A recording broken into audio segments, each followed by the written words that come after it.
নাহমাদুহু ওয়া নুসাল্লি আলা রাসূলিহিল কারীম আম্মা বা'দ ফাআউযু বিল্লাহি মিনাশ শাইতানির রাজীম বিসমিল্লাহির রহমানির রহিম।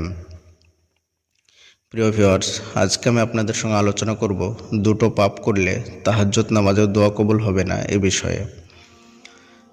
দোয়া কবুল সম্পর্কিত যতগুলো হাদিস বর্ণিত হয়েছে তার মধ্যে সবচাইতে গুরুত্বপূর্ণ হাদিস হচ্ছে তাহাজ্জুদ নামাজের সময় দোয়া কবুল সম্পর্কে। কিন্তু এমন দুটো পাপ আছে, সে পাপগুলো যদি কেউ করে বা সে পাপের সঙ্গে যদি কেউ সম্পর্ক রাখে তাহলে তাহাজ্জুদ নামাজের সময়ও তাদের দোয়া কবুল হবে না। আমাদের মধ্যে অনেক ভাই বোন আছেন যিনারা দীর্ঘদিন যাবৎ দোয়া করছেন এবং বিশেষ করে তারা তাহাজ্জুদ নামাজের সময় দোয়া করছেন, কিন্তু তাদের দোয়া কবুল হচ্ছে না। হতে পারে এই দুটো পাপের সঙ্গে তাদের সম্পর্ক আছে, যার কারণে হয়তোবা তাদের দোয়া কবুল হচ্ছে না। আজকে এই পাপ দুটো নিয়ে বিস্তারিতভাবে আলোচনা করব ইনশাআল্লাহ। প্রথমে আমি যে বিষয়টা নিয়ে আলোচনা করব সেটা হচ্ছে তাহাজ্জুদ নামাজের সময় দোয়া কবুল সম্পর্কে যে হাদিসগুলো বর্ণিত হয়েছে সেই হাদিসগুলো নিয়ে। তাহাজ্জুদ নামাজের সময় দোয়া কবুল সম্পর্কে বেশ কয়েকটি হাদিস বর্ণিত হয়েছে এবং সবগুলো হাদিসের ভাব অর্থ প্রায় একই রকম। প্রথমে যে হাদিসটি উল্লেখ করব সেটি হচ্ছে রাসূল সাল্লাল্লাহু আলাইহি ওয়াসাল্লাম বলেন, রাত্রি যখন অর্ধেক হয়ে যায় তখন আসমানের সমস্ত দরজা খুলে দেওয়া হয়, যে যা চায় আল্লাহ সুবহানাহু ওয়া তাআলা তাকে সেটা দিয়ে দেন। দ্বিতীয় হাদিস হচ্ছে রাসূল সাল্লাল্লাহু আলাইহি ওয়াসাল্লাম বলেন, রাত্রির মধ্যে এমন একটি সময় আছে, সেই সময় যদি কোনো বান্দা আল্লাহর কাছে কোনো কিছু চায় তাহলে আল্লাহ সুবহানাহু ওয়া তাআলা তাকে সেটা দিয়ে দেন।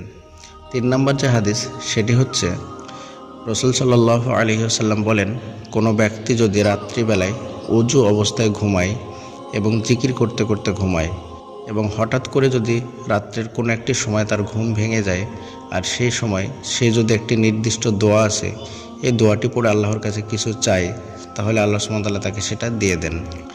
নির্দিষ্ট সেই দোয়াটি আমি উল্লেখ করছি আপনাদের সঙ্গে এবং আপনারা চাইলে মুখস্থ করে নিতে পারেন। দোয়াটি হচ্ছে লা ইলাহা ইল্লাল্লাহু ওয়াহদাহু লা শারীকা লাহু লাহুল মুলকু ওয়া লাহুল হামদু ওয়া হুয়া আলা কুল্লি শাইইন কাদির সুবহানাল্লাহ ওয়ালহামদুলিল্লাহ ওয়া লা ইলাহা ইল্লাল্লাহু আল্লাহু আকবার ওয়া লা হাওলা ওয়া লা কুওয়াতা ইল্লা বিল্লাহ। রাত্রিবেলায় যদি ওযু অবস্থায় এবং জিকির করতে করতে ঘুমান আর রাত্রে যদি কোনো অংশে ঘুম ভেঙে যায় তাহলে ঘুম থেকে ওঠার পরে বিছানাতে বসে বসে অথবা শুয়ে শুয়ে এই দোয়াটি পাঠ করে যদি আল্লাহর কাছে কোনো কিছু চান তাহলে আল্লাহ সুবহানাহু ওয়া তাআলা তাকে সেটা দিয়ে দেবেন। এবার আমি সেই হাদিসটি বলবো যে হাদিসটার জন্য এই ভিডিওটি বানানো।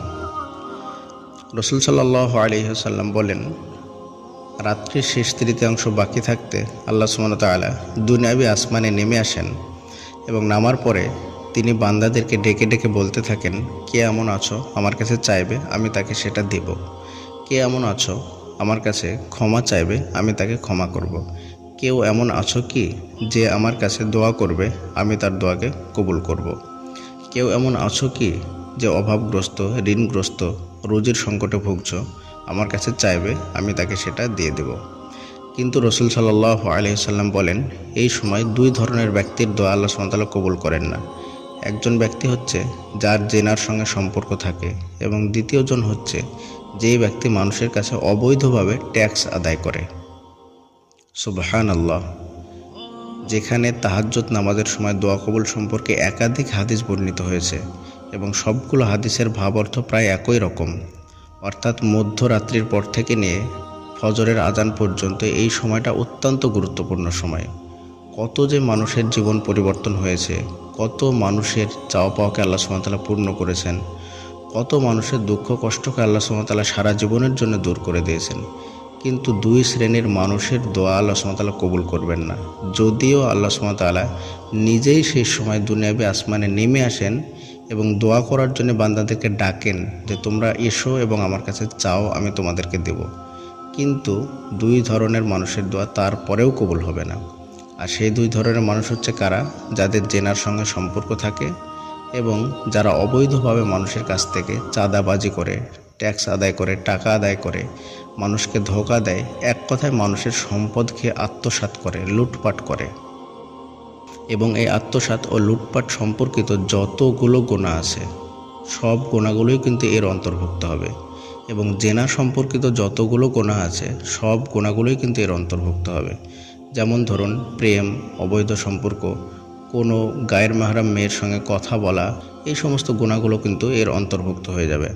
যেমনভাবে আপনার সঙ্গে যার বিয়ে জায়েজ আছে তার সঙ্গে কথা বললেই আপনার গুনাহ হবে, অর্থাৎ যাদেরকে আপনি বিয়ে করতে পারবেন না ইসলামের বিধান অনুযায়ী তাদের সঙ্গে কথা বললে কোনো দোষের নেই, কিন্তু যাদের সঙ্গে আপনার বিয়ে করা জায়েজ আছে তাদের যে কোনো মানুষের সঙ্গে যদি আপনি কথা বলেন তাহলে কিন্তু সেটাও এই জেনার অন্তর্ভুক্ত হয়ে যাবে, এবং এই ছোটোখাটো কারণগুলোর জন্য হতে পারে আল্লাহ সুবহানাহু ওয়া তাআলা আপনার দোয়াকে কবুল করছেন না।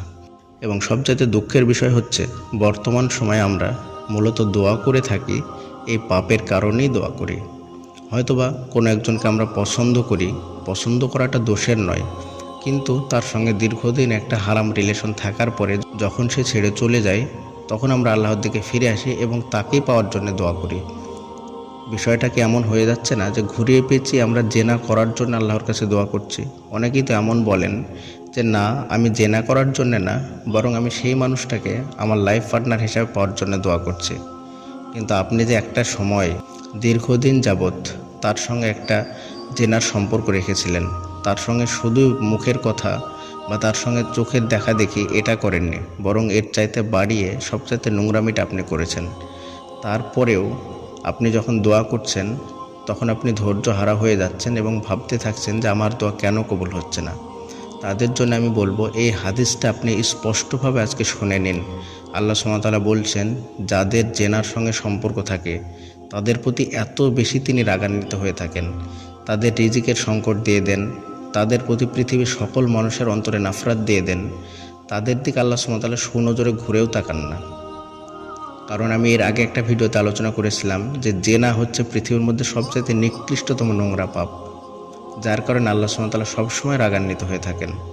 এবং মানুষের সম্পদ অবৈধভাবে লুটপাট করা, চাঁদাবাজি করা, এটাও হচ্ছে একটা নিকৃষ্টতম গুনাহের কাজ। আপনি হয়তোবা বলবেন আমার জেনার সম্পর্ক ছিল, কিন্তু আমি বর্তমান সময়ে সেই সম্পর্কগুলো ছিন্ন করে দিয়েছি, তারপরে আমি দোয়া করছি।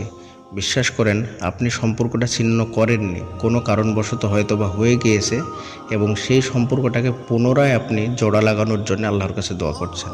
আপনি একটিবার চোখ বন্ধ করে চিন্তা করে দেখেছেন কি যে আপনি কি সেই কাজগুলো আল্লাহর ভয়ে ছেড়েছেন? উত্তর হবে না। আপনি কি সেই কাজগুলো শুধুমাত্র আল্লাহর রাগান্বিত হন এই ভয়কে আপনি পাপগুলো ছেড়েছেন? ছাড়েননি। হয়তোবা পরিস্থিতির কারণে আপনি পাপগুলো ছেড়ে দিয়েছেন। খুব কম এমন ব্যক্তি পাওয়া যাবে যারা শুধুমাত্র আল্লাহর ভয়ে প্রেম, ভালোবাসা, অবৈধ সম্পর্ক, জেনা এবং পরকীয়া থেকে নিজেকে বাঁচিয়ে রেখেছেন। কারণ এগুলো থেকে নিজেকে বাঁচিয়ে রাখা খুবই কঠিন। যখন কোনো একটা মেয়ে কোনো একটা ছেলের সঙ্গে কথা বলে তখন পৃথিবীর সমস্ত কিছু সে ভুলে যায়, তার কাছে তখন শয়তান চলে আসে, যার কারণে সে নিজেকে কন্ট্রোল করতে পারে না। তাই আমাদের উচিত হবে এই ধরনের পাপগুলোকে আল্লাহর ভয়ে আল্লাহর সামনে দাঁড়াতে হবে, এই লজ্জায়। আল্লাহ সুবহানাহু ওয়া তাআলা রাগান্বিত হন এই কারণে আমাদেরকে এই পাপগুলো ছেড়ে দিতে হবে।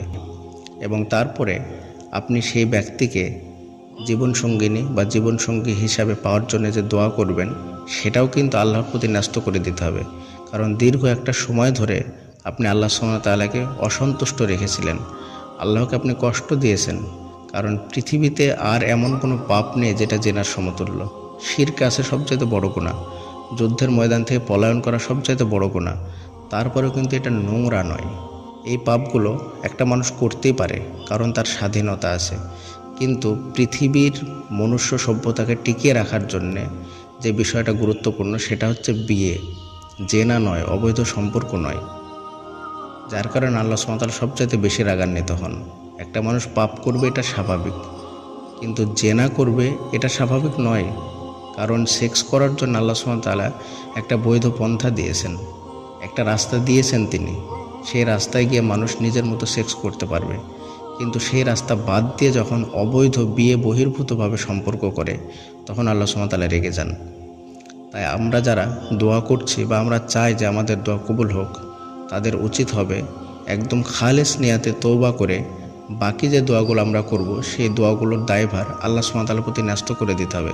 আল্লাহ, আমি তো দীর্ঘদিন যাবৎ পাপ করেছি, তোমাকে অসন্তুষ্ট রেখেছি, আজকে আমি তওবা করলাম এবং বাকি জীবনে আমার জন্য যেটা ভালো হবে আপনি আমার জন্য সেটাই করেন।